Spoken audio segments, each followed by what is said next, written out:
Business Facts Part 6 Black History Edition.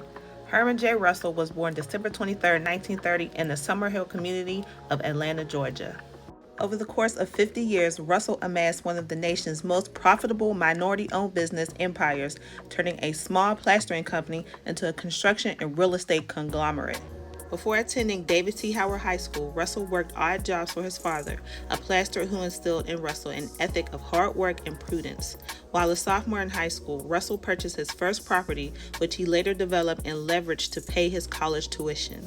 After graduating from high school, Russell worked and later earned a degree in building construction from the Tuskegee Institute, later on named Tuskegee University in Alabama.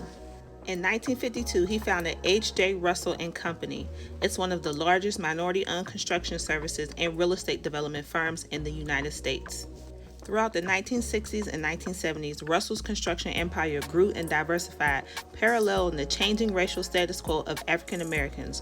Russell's track record of successful joint partnerships on large-scale projects with white-owned construction companies bolstered his business reputation across public and private sectors. Among his companies were H.J. Russell and Company, H.J. Russell Construction Company, H.J. Russell Plastering Company, Paradise Management Incorporated, DDR International, and Southeast Land Development Company.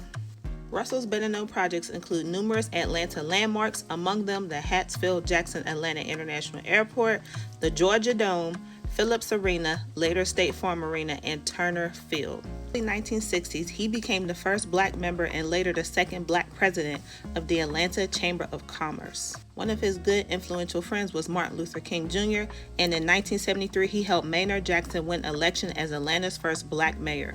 Russell exerted much of his influence behind the scenes, providing counsel and funding where needed during the civil rights movements. He sat on the boards of Citizens Trust Bank, Central Atlanta Progress, Butler Street YMCA, the Atlanta chapter of the National Association for the Advancement of Colored People, Allen Temple African Methodist Episcopal Church, and the Business Council of Georgia. Right before his passing in 2014, he published his autobiography, Building Atlanta: How I Broke Through Segregation to Launch a Business Empire. His success shattered racial barriers, and he became a prominent figure in both business and civil rights, advocating for economic empowerment. Russell's legacy extends beyond business as he dedicated his life to philanthropy and community development, leaving a mark on the African American business community and Atlanta's landscape. Here's a quote from Herman J. Russell.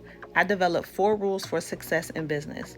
Be honest, work hard, equip yourself for the job, and control the growth of your company.